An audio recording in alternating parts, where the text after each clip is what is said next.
Hello বন্ধুরা, পেটুক পৃথা চ্যানেলে তোমাদের সকলকে ওয়েলকাম জানিয়ে আজকের ভিডিও শুরু করছি। আশা করি তোমরা সবাই ভালো আছো।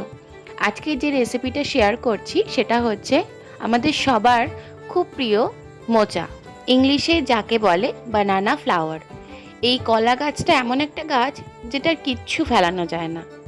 তো আজকে যে মোচাটা মা রান্না করছে সেই মোচাটা নারকেল আর চিংড়ি দিয়ে এখানে রান্না করেছে। যারা নিরামিষাশী বা চিংড়ি মাছে কোনো সমস্যা আছে তারা চিংড়ি মাছটা অ্যাভয়েড করতে পারো। এখনকার সময় আমরা অনেকেই কর্মসূত্রে বাইরে থাকি বা বিভিন্ন কারণে বাড়ি থেকে অনেক দূরে থাকি। তখন কিন্তু মা ঠাম্মার হাতের এই মোচা খুব মিস করি আমরা, কারণ আমরা অনেকেই পারি না কিভাবে এটা ছুলতে হয় বা এটা কাটতে হয়। তো আমার মা ভালোভাবে এখানে দেখিয়ে দিয়েছে যে মোচার ফুলটা কিভাবে একটা একটা করে কোয়া থেকে খুলে খুলে ছুলে নিতে হয় এবং কিভাবে কেটে নিতে হয়। মা এখানে বটি ব্যবহার করেছে, কিন্তু তোমরা ছুরি দিয়েও কাটতে পারো। আমি তাও ভার্বালি একবার বলে দিচ্ছি, মা সর্ষের তেল দিয়ে হাতটা ভালো করে আগে মাখিয়ে নিয়েছে। তার কারণ এই ফুল থেকে এক ধরনের কষ বেরোয়, তাতে হাতটা কালো হয়ে যেতে পারে। তারপরে একটা একটা করে কোয়া ছাড়িয়ে ফুলগুলো বার করে নিয়েছে।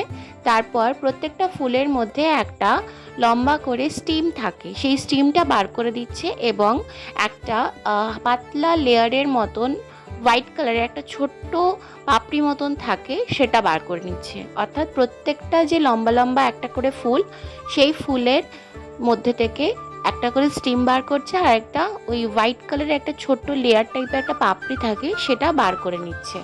আমি এখানে জুম করেও দেখিয়ে দিচ্ছি, তোমরা পজ করে বা স্লো মোশন করে ভালো করে দেখে নিতে পারো।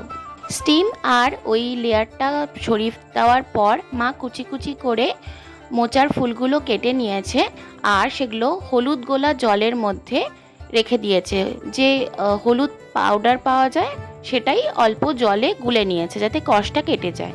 তারপরে 4টে সিটি দিয়ে ফুলগুলো মানে এই যে কেটে নেওয়া মোচাটা সিদ্ধ করে নিয়েছে। দেখো ভালো করে একদম নরম হয়ে গেছে। 4টে সিটি দিয়ে ভেপারটা আমরা ভেতরেই রেখে দিয়েছিলাম। এরপর কড়াইতে সর্ষের তেল দিয়ে দিয়েছি। গরম হয়ে যাওয়ার পর জিরে ফোড়ন, তেজপাতা ফোড়ন দিয়ে দিয়েছি তেলের মধ্যে। জিরেটা যেই একটু ভাজা ভাজা হয়েছে তার মধ্যে আলু ছোট ছোট ডুমো ডুমো করে কাটা, সেটা নুন আর হলুদ দিয়ে মাখানো ছিল, সেটা তেলের মধ্যে দিয়ে দিয়েছি। একটু ভাজা ভাজা হলে বা হালকা গোল্ডেন হয়ে আসলে বা যখন মনে হবে যে মোটামুটি সিদ্ধ হয়ে গেছে, তখন জিরে বাটা ওই আলুর মধ্যে দিয়ে দিতে হবে। আমরা সব মশলাগুলো এভাবেই এখানে দিয়ে দেব, যার ফলে কি হবে আলুর মধ্যেও ফ্লেভারটা চলে যাবে এবং আলুটাও ভালোভাবে সিদ্ধ হয়ে যাবে।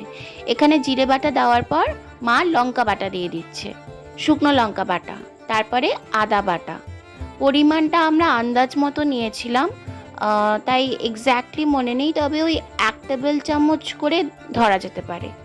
এখানে কাশ্মীরি লঙ্কার গুঁড়ো দিয়ে দিয়েছি যাতে একটু ভালো রঙটা আসে। এই আলুর মধ্যে আমরা মশলাগুলো তো দিয়ে দিয়েছি, এবার পরিমাণ মতন একটু নুন আর হলুদও অ্যাড করে দিয়েছি। এবার ভালো করে একটু কষিয়ে নিতে হবে।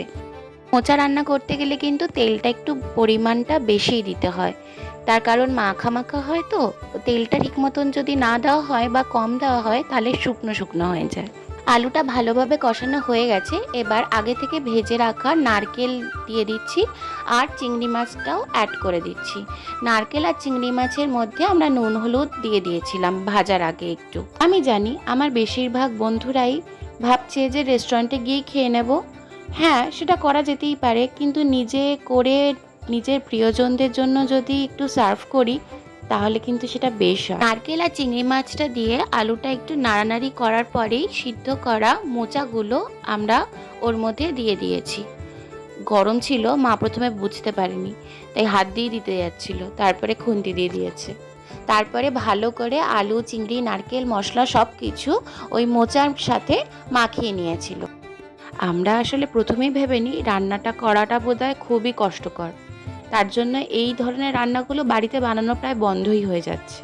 মোচার মধ্যে যাতে মশলাগুলো ভালোভাবে ঢুকে যায় এবং ভালোভাবে মজে যায়, তার জন্য মা একটু ঢাকা দিয়ে দিয়ে রান্না করছিল। আমার দিদা ছিলেন বরিশালের, আর আমার ঠাম্মা ছিলেন ঢাকার মানুষ। আমার দিদা আর ঠাম্মা রান্না করতে ভীষণ ভালোবাসতেন। মা কিন্তু এই রান্নাগুলো তাদের কাছ থেকেই শিখেছে, আর আমি শিখছি আমার মায়ের কাছ থেকে। কষাতে কষাতে দেখছো সাইড দিয়ে কীরকম তেলটা বেরিয়ে এসেছে, তখন বুঝবে যে কষানো কমপ্লিট হয়েছে। এবং শেষে নামানোর আগে শাহি গরম মশলা ছড়িয়ে তারপর গরম গরম ভাতের সঙ্গে পরিবেশন করো।